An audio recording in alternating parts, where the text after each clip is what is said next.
morning students. I am Monica Bharti, Assistant Professor Zoology, Tilak PG college. आज का अपना topic है कोशिका सेल. जो लास्ट अपन ने पढ़ा था ये उसका सेकंड पार्ट है.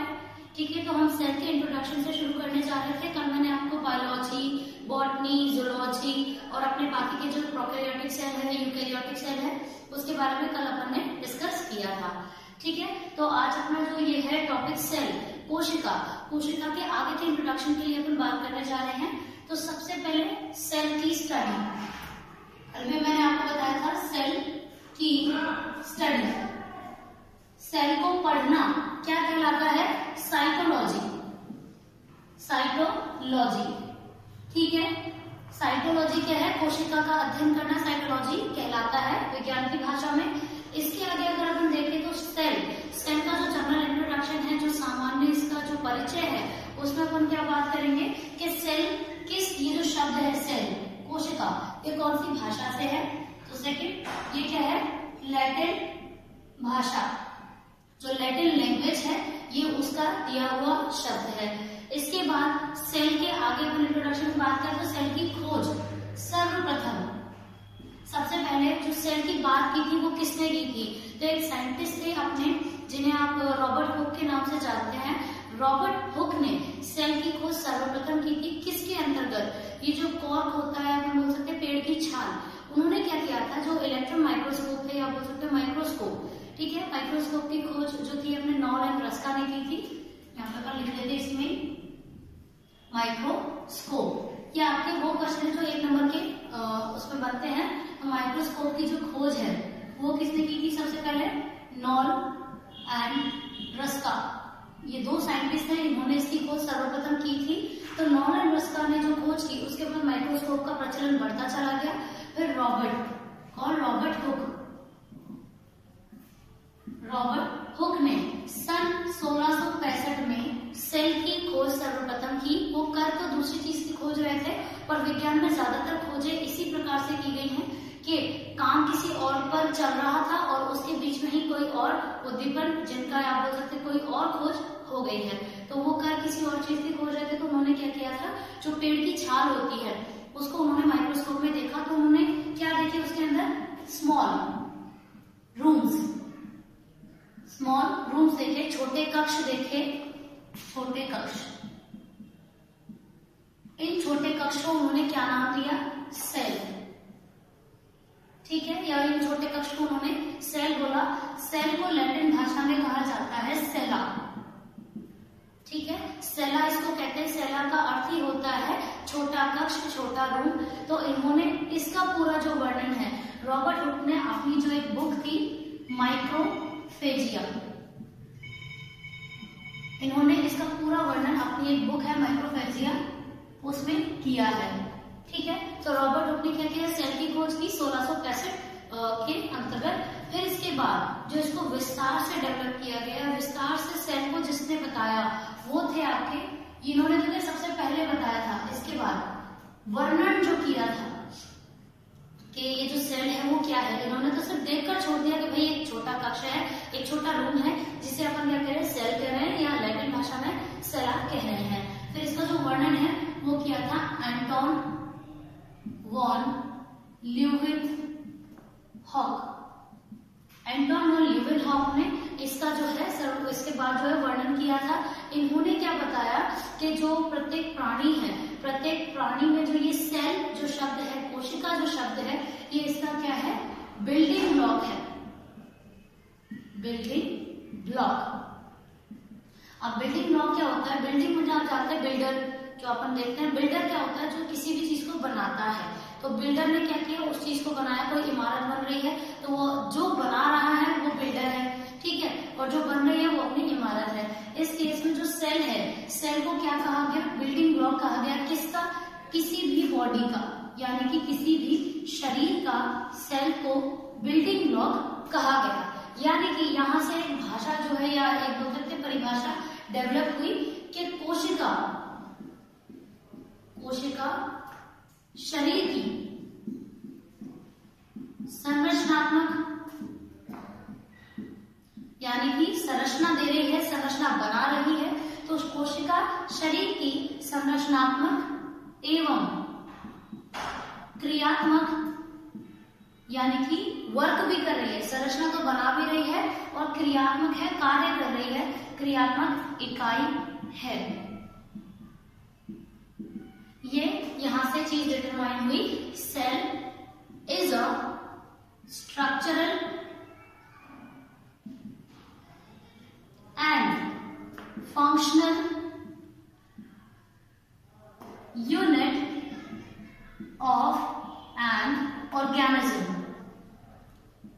यहां से ये चीज हमारे पास डिटरमाइन हो गई कि cell is a structural functional unit of an organism, यानी कि संरचना बना रही है, ठीक है, उसके अलावा क्या कर रही है, कार्य भी कर रही है, कोई ना कोई उसका फंक्शन है।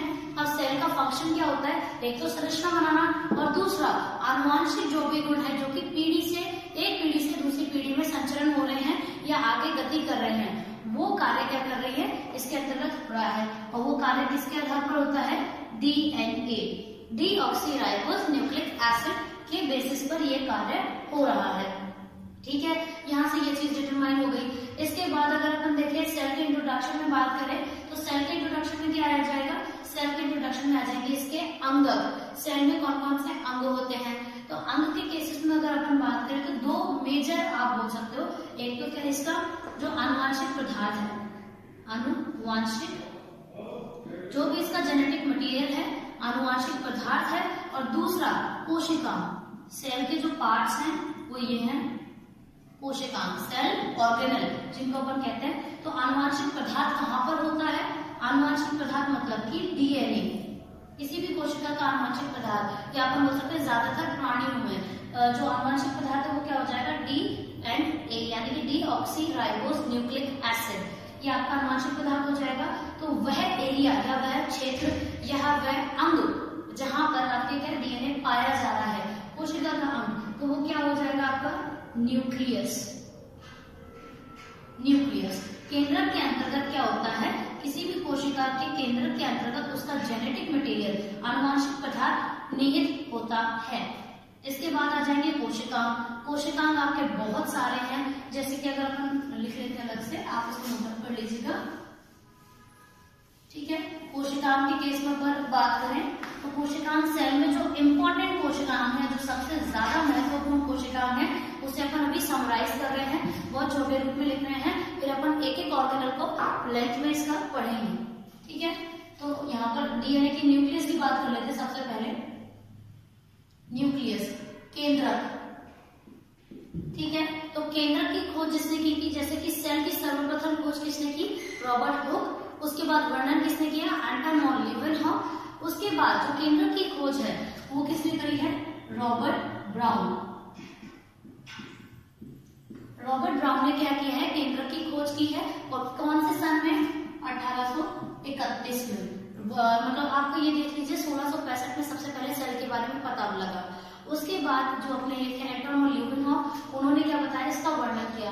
अब 1831 में जाकर रॉबर्ट ब्राउन ने न्यूक्लियस यानी कि केंद्रक की खोज की।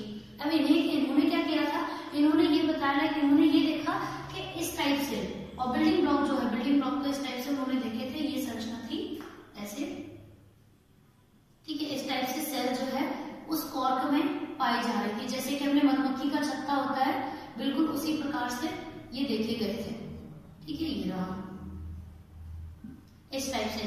तो जो रॉबर्ट ब्राउन थे उन्होंने क्या देखा कि ये जो छोटा कक्ष है या ये जो सेला है या ये जो कोशिका है, उसके अंतर्गत इस तरीके से एक आवरण है, और उसके अंतर्गत एक ऐसे काले कलर का कुछ है, मतलब काले कलर का इन द सेंस थोड़ा संघनित है, बाकी के एनवायरमेंट से थोड़ा ज्यादा डार्क है, थोड़ा ज्यादा संघनित है। तो ये है क्या, तो तब जाकर रॉबर्ट ब्राउन ने इसकी खोज करी और इन्होंने बताया कि ये क्या है, न्यूक्लियस है, केंद्रक है, जिसके अंतर्गत कोशिका का जो जेनेटिक मटेरियल है, आनुवांशिक पदार्थ है, वो निहित होता है। किस रूप में, क्रोमेटिन के रूप में। क्रोमेटिन के रूप में ये जो पदार्थ है ये इसका निहित होता है। क्रोमेटिन क्या होते हैं, अपने क्रोमोसोम्स, अपने अंदर जो ह्यूमन में क्रोमोसोम का नंबर क्या है, 23 जोड़ी, यानी कि n नंबर अगर अपन बात करें तो n में क्या हो जाएंगे 23, और अपने ज्यादातर 2n होते हैं, तो 23 मल्टीप्लाई बाय 2 यानी कि 46 क्रोमोसोम ह्यूमन में पाए जाते हैं, ठीक है। इनमें से आपके ऑटोसोम्स हैं 22 जोड़ी और 1 जोड़ी आपके है सेक्स क्रोमोसोम। ठीक है। तो रॉबर्ट ब्राउन ने क्या बताया, क्रोमेटिन के रूप में आनुवंशिक सूचनाएं निहित होती हैं जो कि किस भाग में है, न्यूक्लियस भाग में है। क्रोमेटिन में क्या होता है, डीएनए। डीएनए को ही बड़े रूप में क्रोमेटिन कह रहे हैं। इस टाइप से क्रोमोसोम होते हैं। अगर अपन ढंग से बनाए तो दिस टाइप ऑफ थिंग, ये क्या है, क्रोमोसोम होती है। तो क्रोमेटिन इस टाइप से पाए जाते हैं ऐसे। ये क्या है, डीएनए है। तो ये क्या, बहुत ज्यादा डीएनए बहुत ज्यादा कुंडलन करके, बहुत ज्यादा एक दूसरे में कवरिंग करके क्या बना लेता है, क्रोमेटिन बना लेता है, ये बना लेता है। तो सबसे पहले हमने बताया केंद्रक का कार्य क्या है, आनुवंशिक पदार्थ को निहित रखना, आनुवंशिक पदार्थ को उसके नंबर में बढ़ोतरी करना, है ना, कब, जब कोशिका विभाजन होता है। तो रॉबर्ट ब्राउन ने इसकी खोज करी सर्वप्रथम। इसके आगे अपन आ जाते हैं कोशिकाओं के ऊपर। कोशिका यानी कि कोशिका के अंग जो कि फर्दर हेल्प कर रहे हैं किस काम में, कोशिका का जो भी क्रियात्मक कार्य है यानी कि बीएमआर, किसी भी अंग की बीएमआर जनरेट करने में हेल्प करते हैं। तो सबसे पहला और मोस्ट इंपॉर्टेंट कोशिकांग है माइटोकॉन्ड्रिया।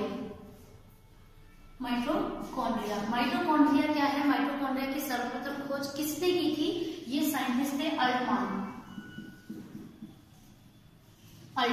तो अपन सिर्फ और सिर्फ क्या कर रहे हैं, अभी जनरल पढ़ रहे हैं अपन, फिर एक एक कोशिकाओं को, जैसे न्यूक्लियस हो गया, ठीक है, ये सारे कोशिकाओं में अपन इसको डीपली पढ़ेंगे। तो माइटोकॉन्ड्रिया किस टाइप से होता है, इस टाइप से, यानी कि अपन बोल सकते हैं इसको सेब का बीज, या अपन बोल सकते हैं राजमा के बीज के समान इसकी स्ट्रक्चर होती है। और इस टाइप से इसमें गर्त बने होते हैं, ऐसे डबल कोटिंग ऐसे। इसको अपन डीपली पढ़ लेंगे तो इसका आकार कैसा होता है, सेब के बीज के समान आकार का होता है। इसके अंदर और भी एडवन कण, बहुत सारी संरचनाएं होती हैं, तो अपन डीप में पढ़ेंगे। तो माइटोकॉन्ड्रिया की सर्वप्रथम खोज किसने की, अल्टमान ने।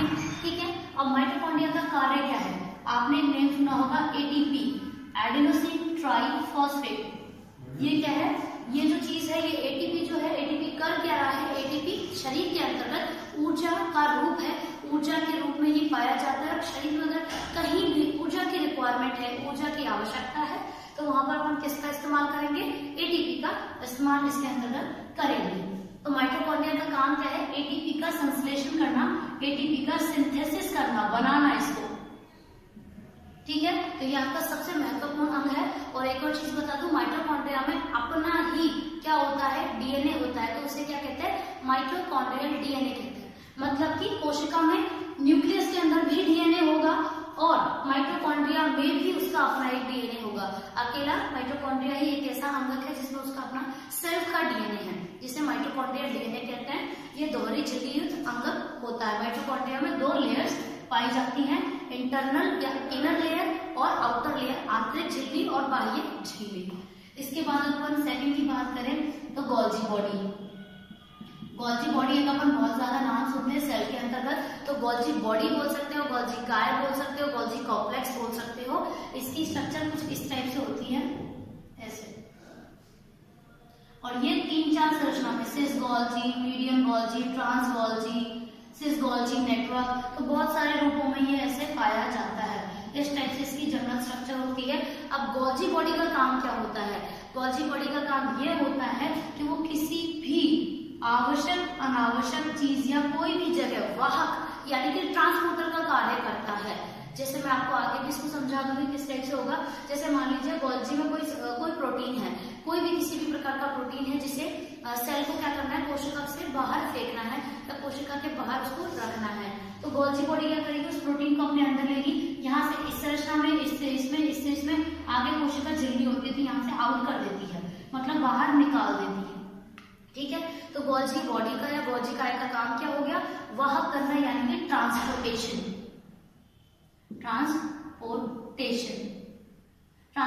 का कार्य करती है। और गोल्जी की सर्वप्रथम खोज किसने की थी, कैमिलियो गोल्जी ने।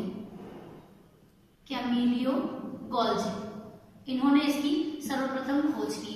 इसके बाद अगर अपन थर्ड पढ़े, ये अपने कौन थे, नेक्स्ट जो अपना ऑर्गेनिज्म है ER, एंडोप्लाज्मिक रेटिक्यूलम।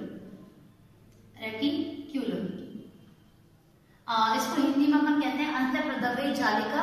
ये 2 टाइप की हो जाती है, एक तो रफ ER खुरदरी अंतःप्रद्रव्य जालिका, एक स्मूथ ER स्मूथ, और ये रफ ROUCH, ठीक है। और एंडोप्लाज्मिक रेटिकुलम, तो रफ एंडोप्लाज्मिक रेटिकुलम और आपका क्या हो जाएगा स्मूथ एंडोप्लाज्मिक रेटिकुलम। ज्यादातर इनका काम क्या होता है, एक तो होता है इनका काम वाहन का, वाहक करने का, ठीक है, और दूसरा इनका काम क्या है प्रोटीन के कुंडलन का, प्रोटीन के कुंडलन का। कुंडलन कैसे, कोई भी प्रोटीन है लीनियर फॉर्म में है, ऐसा सीधा है, उसको क्या करते हैं कुंडलित कर देते हैं, और ज्यादा कुंडलित कर देते हैं, जिसकी उसकी संरचना जो है वो क्या हो जाती है छोटी हो जाती है, और वो आराम से लंबे समय तक क्या करता है एग्जिस्ट कर सकता है, ठीक है। तो एंडोप्लाज्मिक रेटिकुलम की इसमें हुआ था। नेक्स्ट आपका है, और ER की जो स्ट्रक्चर है वो जस्ट लाइक ऐसे होती है, ऐसे, ठीक है। ER में बहुत सारे ऐसे होते हैं प्रोटीन्स एंड ऑल दैट, बहुत ऐसे कार्य ER अपने ट्रांसपोर्टेशन का ज्यादातर कार्य करती है और प्रोटीन कुंडलन का कार्य करती है। फोर्थ जो अपनी स्ट्रक्चर है राइबोसोम, ठीक है। और हाँ, एंडोप्लाज्मिक रेटिकुलम की खोज किसने की थी, पॉटर, एक वैज्ञानिक थे पॉटर, उन्होंने क्या किया था एंडोप्लाज्मिक रेटिकुलम की खोज की थी। अब नेक्स्ट स्ट्रक्चर है राइबोसोम। राइबोसोम क्या होते हैं, बहुत छोटे छोटे पार्टिकल होते हैं, जो ज्यादातर क्या होता है, जो अपन ने लिखा था ना स्मूथ ER और रफ ER, इसमें क्या है जो रफ ER है वो रफ किस कारण है, उसके ऊपर बहुत सारे राइबोसोम्स पाए जाते हैं, क्योंकि ये क्या कर रही है, अब मान लीजिए राइबोसोम का प्रॉपर कार्य क्या होता है, प्रोटीन का निर्माण, सिंथेसिस करना। अब आप सोचिए अभी मैंने क्या लिखा, प्रोटीन का कुंडलन, तो ये क्या है रफ ER पर जो भी राइबोसोम होते हैं वो क्या कर रहे हैं, अपना जो भी न्यूक्लियस में अपने बोल सकते हैं साइटोप्लाज्म में प्रोटीन बनकर किसके पास जाता है, यहाँ पर आ जाता है एंडोप्लाज्मिक रेटिकुलम के पास, और यहाँ पर प्रोटीन को और कुंडलित कर दिया जाता है और संघनित कर दिया जाता है। तो राइबोसोम का कार्य क्या हो गया, प्रोटीन का सिंथेसिस करना। राइबोसोम अलग अलग प्रकार के होते हैं, 70S ribosome, 80S ribosome. 70S ribosome किन में पाया जा रहा था, प्रोकैरियोटिक कोशिकाओं में, और 80S राइबोसोम किन में पाया जा रहा है, यूकैरियोटिक कोशिकाओं में। 70S मतलब यहाँ S का मतलब क्या है, स्वेडबर्ग यूनिट, ठीक है। एक स्वेडबर्ग जो साइंटिस्ट थे उन्होंने ही ये यूनिट डिटरमाइन की थी। 70S की दो सब यूनिट हो जाती हैं, कौन कौन सी, एक तो आपकी 80S और हो गया 70S और 80S, तो ये क्या हो जाएगी 50S सब यूनिट और 30S सब यूनिट, और 80S में क्या होता है 60S सब यूनिट, और सब यूनिट मतलब उपिकाएं, मतलब कि 70S को अगर अपन तोड़ेंगे तो वो 50S और 30S में या 50S और 30S में टूटेगा। 80S को अपन तोड़ेंगे तो वो 60S या 60 स्वेडबर्ग और 40 स्वेडबर्ग में ये टूट जाएगा, मतलब दो पार्टीशन हो जाएंगे। और राइबोसोम की स्ट्रक्चर कुछ इस प्रकार से होती है, ये रहा राइबोसोम, ये आपकी 50S मान लीजिए और ये 30S मान लीजिए। इस टाइप से क्या होता है राइबोसोम जो है इसके अंतर्गत एग्जिस्ट करते हैं। 4 हो गए, और आपके नेक्स्ट जो है अपन यहाँ लिख देते हैं। नेक्स्ट जो आपके हैं नंबर 5 लाइसोसोम। लाइसोसोम जो आपके कोशिकांग है, लाइसोसोम जो है इन्होंने क्या किया था, मतलब और लाइकोसीस, इसका जो स्ट्रक्चर है या राइबोसोम का जो बनाया था, राइबोसोम का जो खोज की थी वो एमिल क्लाडे एक साइंटिस्ट थे, उन्होंने इसकी खोज सर्वप्रथम जो है की थी, ठीक है। अब लाइसोसोम की बात करें तो लाइसो और सोम मतलब कि वह काय जो क्या कर रही है, लाइसो का मीनिंग ये होता है लाइसिस, और सोम मतलब कि काय। सोम जैसे राइबोसोम में है, ये होती है काय यानी कि बॉडी, संरचना, ठीक है। और लाइसिस मतलब कि लयन करना, लयन मतलब कि तोड़ना, बेसिकली तोड़ना, ठीक है। तो लाइसोसोम जो संरचना है, लाइसोसोम क्या कर रही है, शरीर में या बोल सकते हो कोशिका में कोई भी अनावश्यक या कोई अनवांटेड ऐसा कोई सब्सटेंस है, कोई ऐसा यौगिक है या कोई ऐसा प्रोटीन है जो कोशिका को नुकसान पहुंचा रहा है, तो लाइसोसोम क्या कर लेती है, उसका लयन कर लेती है, यानी कि उसको तोड़ देती है, उसका डाइजेशन कर देती है, पाचन कर देती है। इसको बेसिकली पाचक काय भी कहा जाता है, पाचक काय, है ना। और इसकी जो खोज है यानी कि क्या कर रही है, कोई भी है जो भी ऐसा अनावश्यक है जो कोशिका को नुकसान पहुंचा रहा है, उस सब्सटेंस को ये क्या कर देती है, पाचन उसका कर देती है। लाइसोसोम की सर्वप्रथम खोज किसने की थी, Christian de Duve. Christian de Duve ने लाइसोसोम की खोज की थी। ये एकल झिल्ली युक्त ऑर्गेनिज्म है, मतलब सिंगल इसके ऊपर लेयर बनी जाती है, इस टाइप से होता है, ओवल होता है, यानी कि मतलब गोलाकार सा होता है। और इसके अंदर क्या पाए जाते हैं, हाइड्रोलाइटिक एंजाइम, हाइड्रोलाइटिक एंजाइम। कभी कभी क्या होता है, कुछ गलत इंफॉर्मेशन के कारण लाइसोसोम क्या करता है, खुद की ही कोशिकाओं का क्या करने लग जाता है, खुद की ही सेल कोशिका का डाइजेशन करने लग जाता है, इसलिए लाइसोसोम को आत्मघाती थैली भी। अब आप सोचिए, आप खुद को अगर नुकसान पहुंचा रहे हो तो अपन बोलते हैं सुसाइड, आत्महत्या। तो अगर आत्मा यानी कि सेल से जो भी काम हो रहा है, तो लाइसोसोम क्या करता है, खुद का ही कभी कभी गलत इंफॉर्मेशन के कारण क्या करता है, पाचन करने लग जाता है, इसलिए इसे आत्मघाती थैली भी कहते हैं, आत्मघाती थैली, पॉकेट इसको कहा जाता है। इसके अलावा जो इसका लास्ट इंपॉर्टेंट जो है, एक अपना वेसिकल्स, वेसिकल्स आपने बहुत नाम सुना होगा। वेसिकल जो होती है, ये आप बोल सकते हो आभासी संरचना है। आभासी संरचना क्यों कह रहे हैं, मतलब ये होता है कोशिका को अगर वेसिकल की आवश्यकता है तो वेसिकल जनरेट हो जाती है, किसके थ्रू, ईआर के थ्रू। ईआर का ही पार्ट होता है बेसिकली वेसिकल, ठीक है। वेसिकल मतलब कि इसको आशय कहते हैं हिंदी में, वो संरचना जो कि अपना रिक्वायरमेंट के आधार पर, अपनी आवश्यकता के आधार पर बनती है, और फिर जब उसकी आवश्यकता खत्म हो जाती है तो ये वापस फ्यूज हो जाती है, किसके अंतर्गत, बाकी की जैसे ईआर में फ्यूज हो गई, इनमें फ्यूज हो जाती है, ठीक है। तो वेसिकल क्या है, ये आभासी मतलब कि स्यूडो संरचना है। आभासी के लिए मैंने आपको बताया था, स्यूडो शब्द अपन को यूज करना है, ठीक है। तो वेसिकल क्या है, बिल्कुल आभासी संरचना है। अब अगर अपन वाहन देखें, किस प्रकार से इनका वाहन चल रहा है, अपन बोल सकते हैं किस प्रकार से ये वर्क करती हैं। तो सबसे पहले अगर कोई प्रोटीन को कोशिका से बाहर फेंकना है तो सबसे पहले ईआर से गोल्जी, ठीक है। गोल्जी से अगर मान लो अपन को उसका डाइजेशन करना है तो क्या हो जाएगा, लाइसोसोम, लाइसोसोम से वेसिकल, क्योंकि जो भी पाचित हुआ है, जो भी अनावश्यक प्रोटीन का पाचन हुआ है, उसको क्या किया जा रहा है, वेसिकल के थ्रू आउट ऑफ सेल, कोशिका के बाहर फेंक दिया जाता है। ये क्या है, ये परिवहन है किसी भी चीज का, इस टाइप से, ईआर से गोल्जी, गोल्जी बॉडी से लाइसोसोम, लाइसोसोम से वेसिकल, वेसिकल से आउट ऑफ द सेल, कोशिका के बाहर इसको फेंक दिया जाता है, ठीक है। तो ये आपका क्या हो जाएगा, कोशिका का जनरल इंट्रोडक्शन है। अब अगर अपन इसकी और भी आगे बात करें तो इसमें जनरल इंट्रोडक्शन में और क्या आ जाएगा, एक आपने सेंट्रल डोग्मा सुना होगा।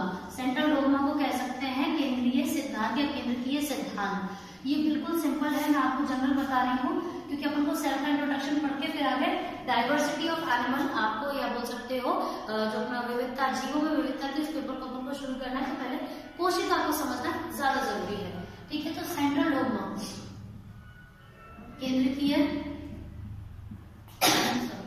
सिद्धांत, केंद्रीय सिद्धांत को अपन अगर यहाँ डिटरमाइन करें, कोशिका या केंद्रीय सिद्धांत है सेंट्रल डोग्मा, सेंट्रल डोग्मा, ठीक है। ये दिया किसने था, ये अपने जो साइंटिस्ट थे, क्रिक, वॉटसन एंड क्रिक ने दिया था,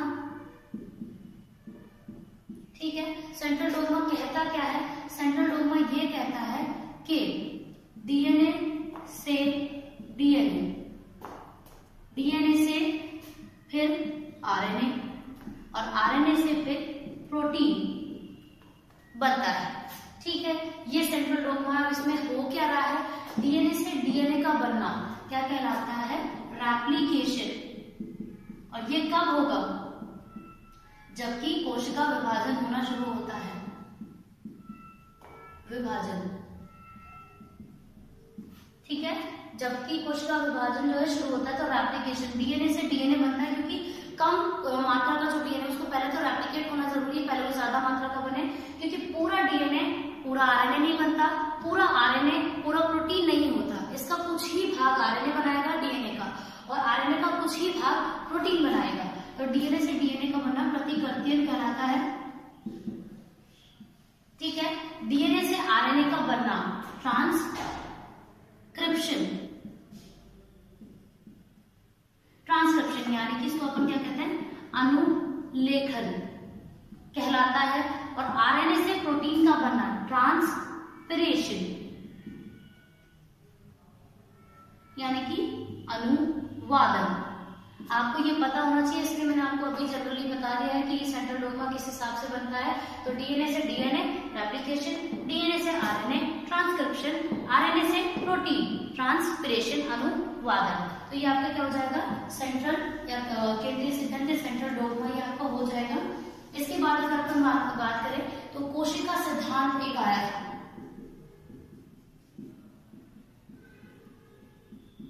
कोशिका सिद्धांत, कोशिका यानी कि सेल ने जो भी अपने कॉन्सेप्ट दिए थे ये वो है। तो सबसे पहले जो कोशिका सिद्धांत आया था वो किसने दिया था, श्लाइडेन व श्वान ने, दो साइंटिस्ट थे। श्लाइडेन जो थे ये बॉटनिस्ट थे और श्वान जो थे ये कौन थे, जूलॉजिस्ट। ठीक है, तो श्लाइडेन ने जो कोशिका सिद्धांत सबसे पहले दिया और ये दिया था 1838 में, ये 1838 में, ये 1839 के लगभग। ठीक है, ये सिद्धांत अब दिए गए थे। अब श्लाइडेन ने क्या बताया कि जितने भी पादप हैं वो क्या है, पादप कोशिकाओं से ही निर्मित होते हैं। जो सबसे पहला था श्लाइडेन ने जो दिया, यहाँ लिख लेते हैं, श्लाइडेन ने जो बताया था कि बॉटनिस्ट थे। तो सभी पादपों का निर्माण पादप कोशिकाओं से होता है। ये किसने प्रतिपादित किया, श्लाइडेन ने प्रतिपादित किया था। इसके बाद श्वान ने क्या बताया, श्वान ने जो बताया कि सभी प्राणी यानी कि सभी जीव, यानी कि जिनके अंदर क्या हो रहा है कि अपने जो जीवित है या जो जीव है उनका निर्माण जंतु कोशिका